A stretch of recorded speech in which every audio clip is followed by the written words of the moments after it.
The massive crystal dome of the Galactic Council chamber buzzed with panicked voices. Delegates from across the known galaxy had gathered for what many believed would be their final meeting. The air itself seemed heavy with fear as species after species shared the same terrifying reports. Ambassador Veltar stepped forward, his blue skin pale with exhaustion. The Nexari had always been known for their calm wisdom, but today his hands shook as he activated the holographic display. Honored council members, his voice cracked slightly. I bring news from the Outer Rim territories that I wish I did not have to share. The hologram flickered to life, showing star maps that made several delegates gasp in horror. Where bright stars should have marked thriving solar systems, there was only empty darkness. Red warning zones spread like a disease across the galactic edge, consuming everything in their path. The Kepler sector fell 3 days ago, Veltar continued, his voice growing steadier as he forced himself to deliver the facts. Billion souls gone in less than 6 hours. The Devourers stripped every planet down to its core, leaving nothing but dead rock floating in space. Elder Quinra, the ancient leader of the Thylorian Collective, leaned forward in her crystalline chair. Her 4 eyes blinked slowly, processing the magnitude of what she was hearing. You speak of the Devourers as if they are real, Ambassador? Those are legends. Stories we tell our children about ancient nightmares. I thought so too, Veltar replied grimly. He touched a control, and the hologram zoomed in on the edge of what used to be the Kepler sector. Massive mechanical structures, each the size of a moon, moved through space like metallic sharks. They attached themselves to planets and began consuming everything: rock, metal, atmosphere, even the electromagnetic fields that held solar systems together. These machines have been sleeping for 10,000 years, the ambassador explained. Something woke them up. Now they are spreading toward the core worlds, consuming every star system in their path. Our defense fleets tried to stop them. He paused, his voice dropping to almost a whisper. The machines turned our own weapons against us. Every ship we sent was either destroyed or converted into more Devourers. The chamber erupted in frightened chatter. The Altoni delegation huddled together, their feathered bodies trembling. The silicon-based Corvinites flickered between different light spectrums, their equivalent of nervous pacing. Even the mighty Gorthak Empire representatives looked shaken. Do our military advisors recommend? Asked Council Speaker Zethman, though everyone could see the hopelessness in his expression. Veltar's shoulders sagged. Our greatest generals have run every simulation possible. The Devourers adapt to every strategy we develop. They learn from each battle and become stronger. Our philosophers seek peaceful solutions, but these machines do not negotiate. Our traders offer wealth beyond measure, but they want only raw materials to build more of themselves. The silence that followed was deafening. Every civilization in the Council had built their societies on peace, trade, and intellectual pursuit. War was something they had moved beyond millennia ago. They faced an enemy that understood only consumption and growth, and they had no idea how to fight back. The council chamber fell into an uncomfortable silence after Ambassador Veltar finished his grim report. For 3 long hours, representatives debated solutions that everyone knew were impossible. The Nexari suggested diplomatic contact with the machines. The Thalorians proposed evacuating entire sectors. The Corvinites offered to share their advanced shielding technology. But deep down, every delegate knew these ideas would only delay the inevitable. Finally, Council Elder Quinra stood up slowly, her ancient joints creaking with the weight of centuries. The chamber fell silent as all eyes turned to the most respected leader in the galaxy. When she spoke, her voice carried the burden of a decision that went against everything the galactic community believed in. There is one option we have not discussed, she said quietly. One species in our records that still maintains active military forces and weapons of war. The chamber buzzed with confused murmurs.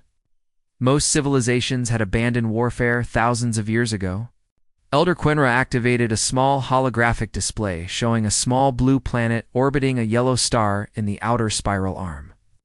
The humans of Sol 3, she announced, and immediately the chamber erupted in protests. You cannot be serious, shouted Representative Kelvin of the Altani. Those primitive savages barely discovered faster-than-light travel 50 years ago. They are warmongers and killers, added Ambassador Mortek from the Gorthak Empire. Our first contact reports describe them as violent and unpredictable. They fight wars over resources, territory, even ideas. Elder Quinra raised her hand for silence.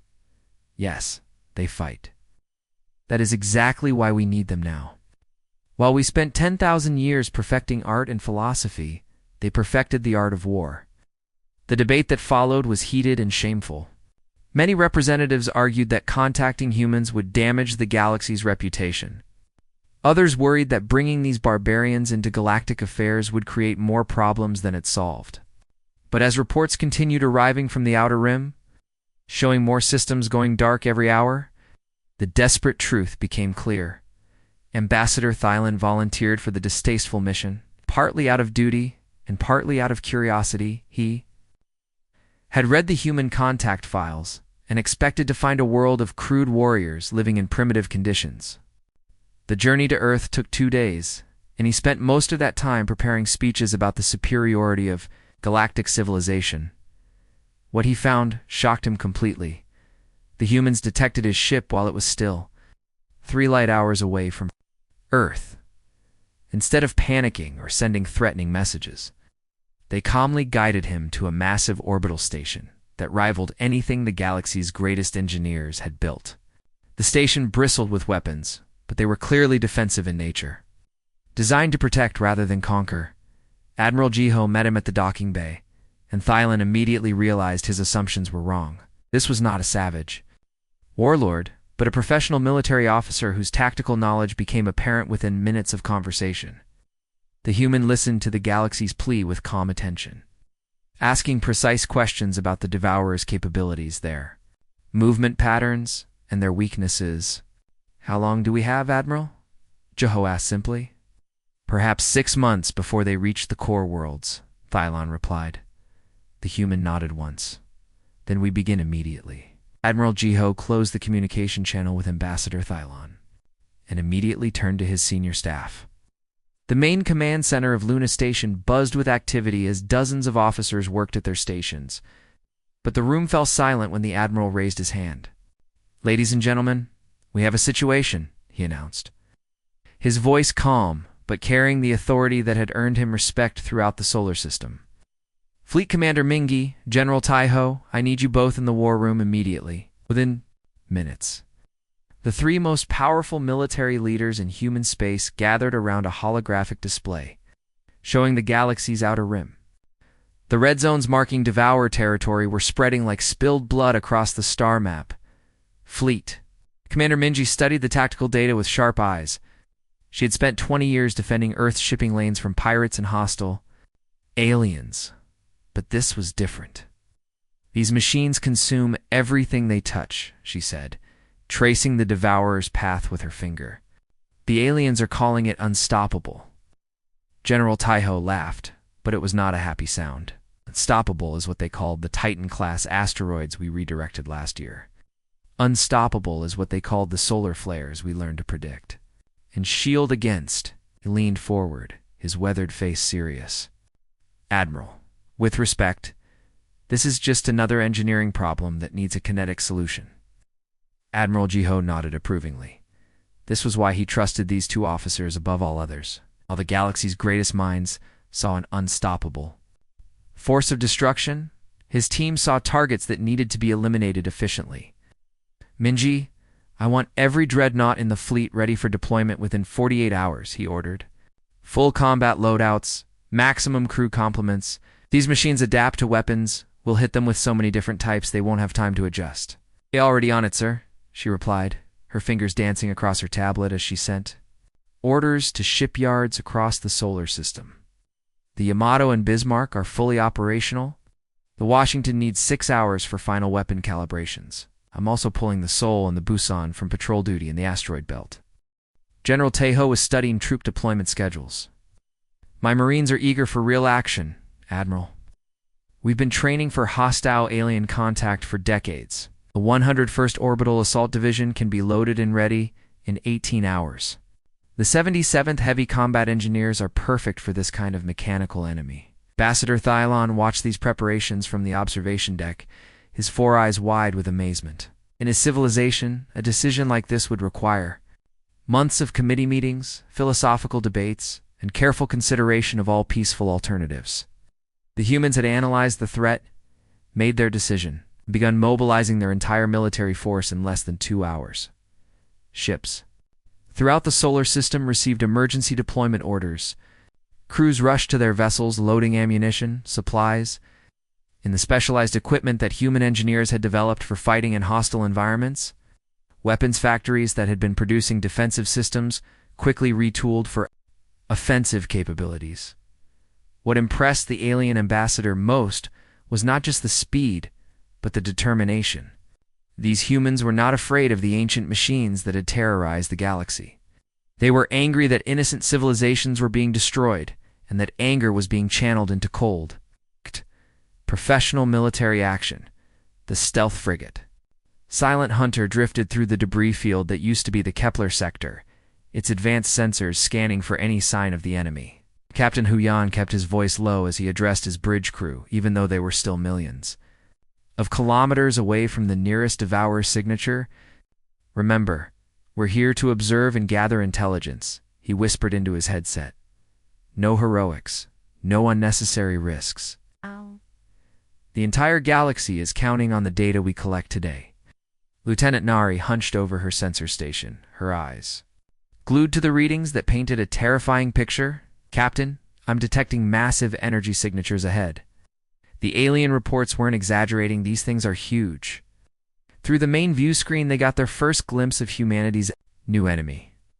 The Devourer machines looked like mechanical spiders the size of small moons, their metallic legs extending and retracting as they systematically stripped apart what remained of a dead planet.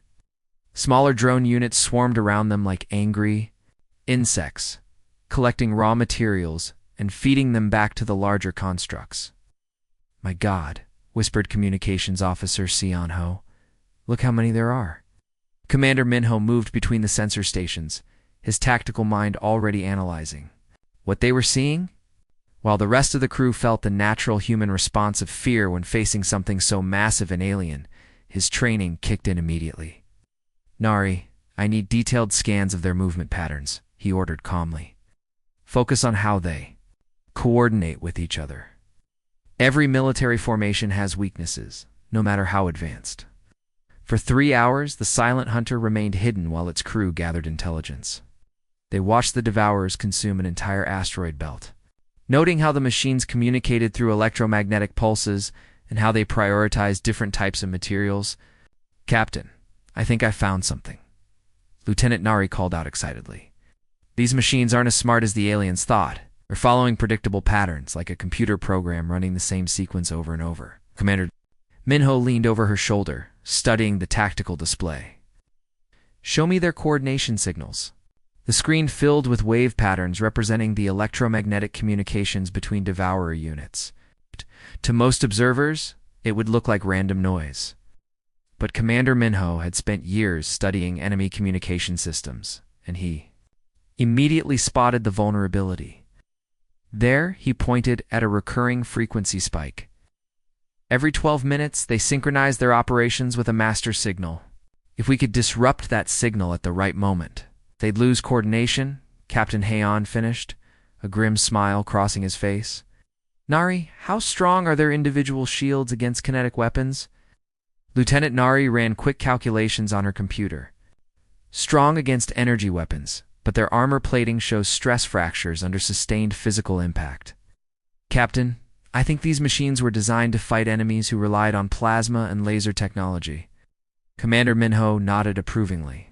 The galaxy's civilizations gave up kinetic weapons centuries ago. These Devourers never adapted to defend against good old-fashioned bullets and missiles. Captain Hune activated the communications array. "This is Reconnaissance Team Alpha to Fleet Command. We've identified critical tactical weaknesses in the enemy. Recommend immediate deployment of kinetic weapons platforms and electromagnetic warfare units. What the galaxy calls unstoppable, we call Tuesday." Oh. The massive industrial complex on Luna had been producing mining equipment and civilian spacecraft just 48 hours ago. Now, Director Sola walked through factories that hummed with a completely different energy. Assembly lines that once built cargo haulers were now churning out missile launchers. Workers who had been crafting civilian electronics were now wiring combat systems. Production report, she called out to her team as they hurried to keep pace. With her brisk walk through the facility, factory supervisor Hannah pulled up the data on her tablet, still amazed by the numbers herself. Director, we've exceeded every projection. Line 7 finished. They're retooling 6 hours ahead of schedule. They're now producing kinetic torpedoes at a rate of 40 units per hour. Line 12 converted their spacecraft assembly to build drone. Fighters, we're looking at 12 completed units every hour. Director Sola nodded approvingly, but her mind was already moving to the next challenge. What about the alien technology integration? Are Wu's modifications working? Better than expected, Hannah replied with genuine excitement. Engineer Wu figured out how to reverse the polarity on those Nexari shield generators. Instead of protecting ships, they now create focused energy bursts that can punch through Devourer armor. In the research section, Engineer Wu was elbow-deep in alien technology that would have taken most civilizations decades to understand. The Thalorian defensive screens, originally designed to deflect asteroid impacts, were being converted into offensive weapons that could slice through metal like butter. The Corvinite communication arrays were being modified to jam the electromagnetic signals that coordinated Devourer swarms. The beautiful thing about alien tech, Wu explained too, a group of fascinated human technicians, is that they designed everything for peace. They never considered what would happen if you fed 10 times more power into a shield generator, or what a communication array could do if you reversed its signal patterns. Ambassador Thylon observed these modifications from a safe distance, his 4 eyes wide with disbelief. His people had spent centuries perfecting their defensive technologies, treating each system as a work of art that couldn't be altered. The humans had taken those same systems and weaponized them in less than 2 days. How is this possible? He asked Director Sola during one of his tours. Your species has had our technology for less than a week. Our own engineers need months. To make minor adjustments? Director Sola smiled, the kind of smile that had made human negotiators feared throughout the galaxy. Ambassador, your people built these systems to last forever and never change. We built our civilization on the idea that everything can be improved, modified, or repurposed for whatever job needs doing. The production numbers spoke for themselves. Factories across Earth, Mars, and the asteroid belt were converting their operations with frightening efficiency. Shipyards that normally completed 1 vessel per month were now launching combat-ready ships every week. Ammunition plants were producing enough ordnance to supply a war that might last for years. What truly amazed the alien observers was not just the speed, but the innovation. Human engineers were combining technologies from different civilizations in ways that their original creators had never imagined. They took Altany precision manufacturing and merged it with Gorthak power systems, creating weapons that were both devastatingly effective and surprisingly elegant. The galaxy had called for help, and humanity was answering with an industrial response that would make the Devourers regret ever waking up. The training facility on Luna Station buzzed with activity that would have been impossible to imagine just weeks ago. Commander Jin walked through the massive hangar, where species from across the galaxy were learning to use weapons their civilizations had abandoned centuries ago. The sight still amazed him, peaceful philosophers and traders transforming into warriors under human guidance. Remember, the plasma cannon has a 3-second charge time, Jin explained patiently to a group of Nexari scientists. Their blue skin glistened with nervous sweat as they struggled to aim the unfamiliar weapons. Use that time to track your target's movement. Don't just point and shoot. Anticipate where they'll be. Dr. Velkani, the same Nexari who had brought news of the Devourer threat, gripped the weapon awkwardly. Commander Jin, my people have not fired weapons in over 4,000 years. We study stellar formations and quantum mechanics, not ... this. And that's exactly why you're perfect for this job, Jin replied with an encouraging smile. You understand energy patterns better than anyone. Plasma bolt follows the same physics as a solar flare. You've been studying the principles your whole life. Now you're just applying them differently. Something clicked in the alien scientist's mind. He adjusted his stance, calculated the trajectory, and fired. A plasma bolt struck the target. Dead center. His fellow Nexari erupted in surprised cheers across the hangar. Major Yuna was working with an even bigger challenge, teaching hand-to-hand combat to species who had never raised a fist in anger. The Thylorian traders, with their crystalline bodies, moved like they were afraid of breaking with every step. Combat isn't about being the strongest, Yuna demonstrated, grappling with a volunteer who was twice her size. It's about using leverage, timing, and your opponent's momentum against them.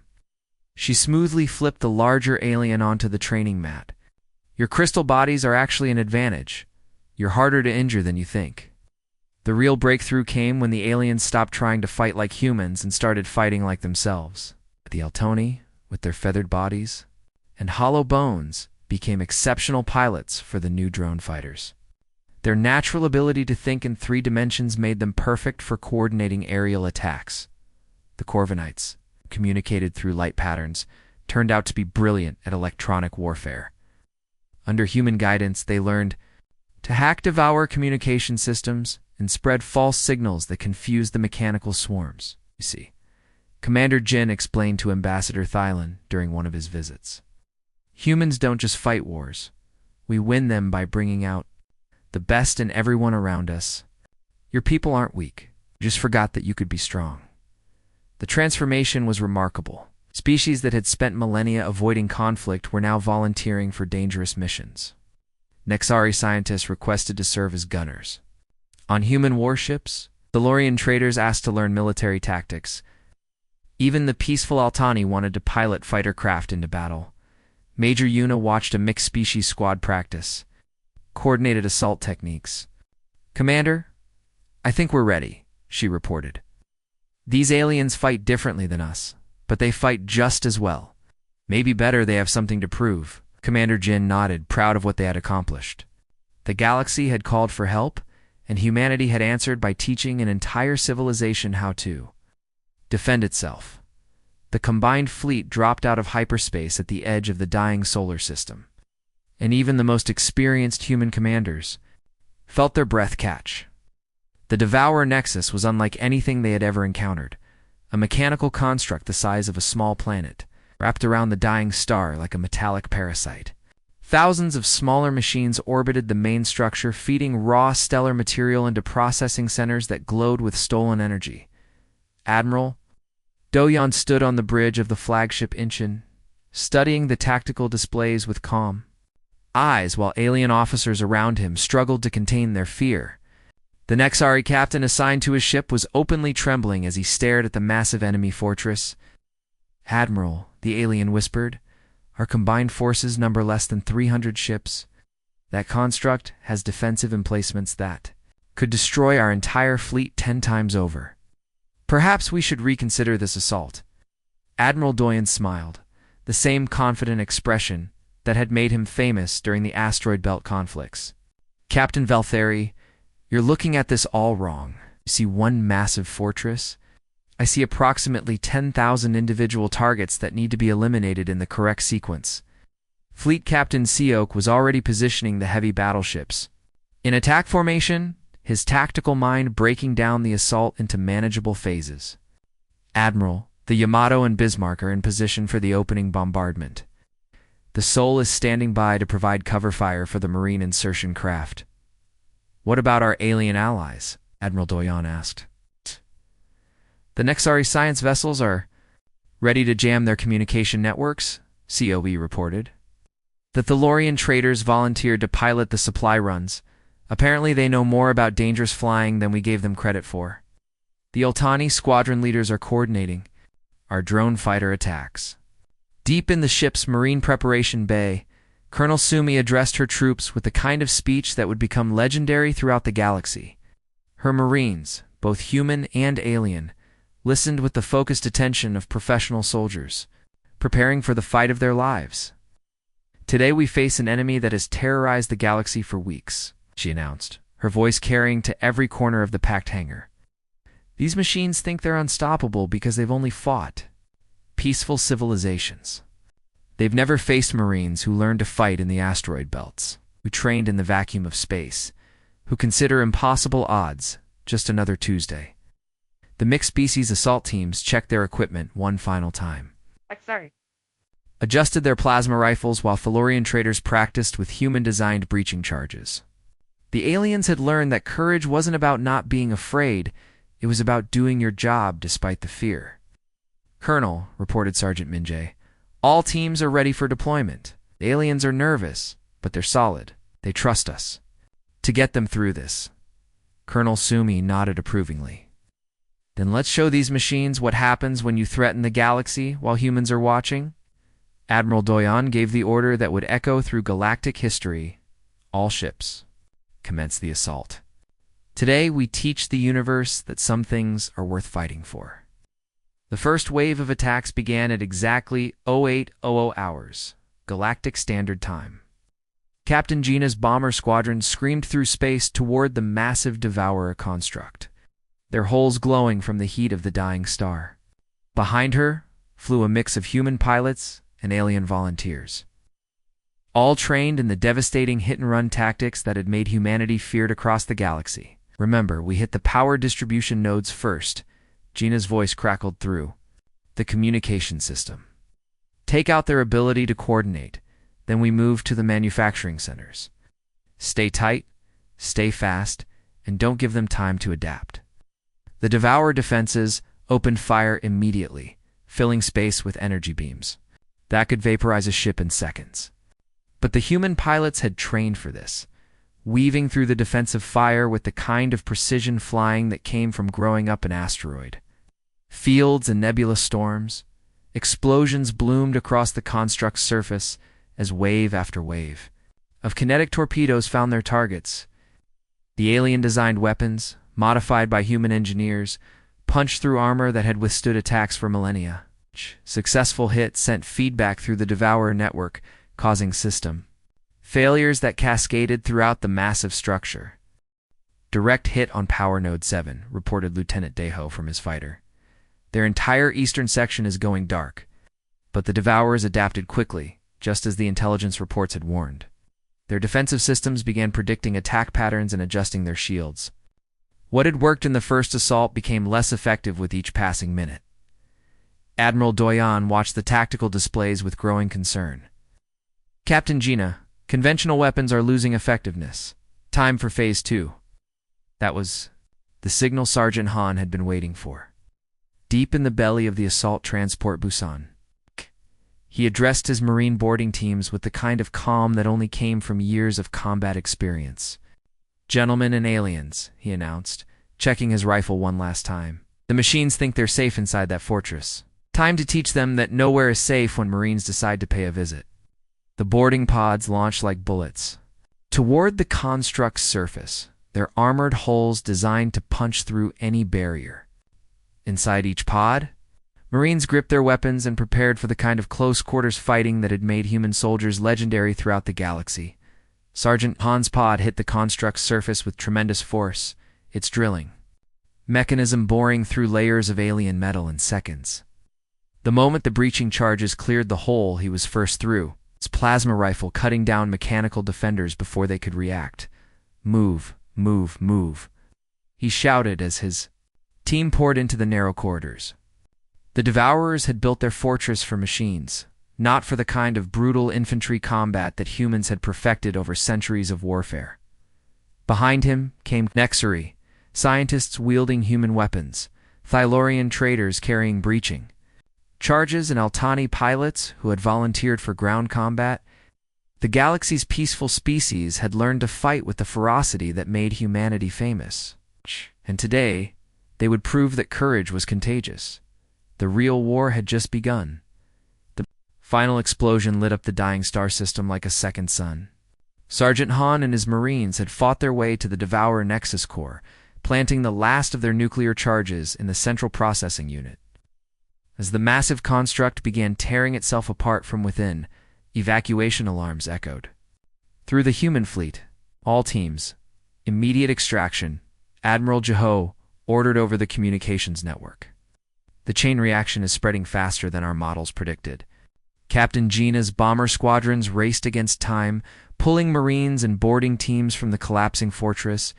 Not everyone made it out. 17 human Marines and 23. Alien volunteers were lost when an entire section of the construct imploded before rescue ships could reach them. Their sacrifice would be remembered in every history book written across the galaxy. The moment the Devourer Nexus went silent, communication networks throughout known space erupted with celebration. On Nexari Prime, the peaceful blue-skinned scientists danced in their crystal cities. The Lorian traders opened their finest stored wines to toast the victory. Even the stoic Corvinites flickered through every color of the spectrum in their equivalent of joyous laughter. But the real celebration came from an unexpected source.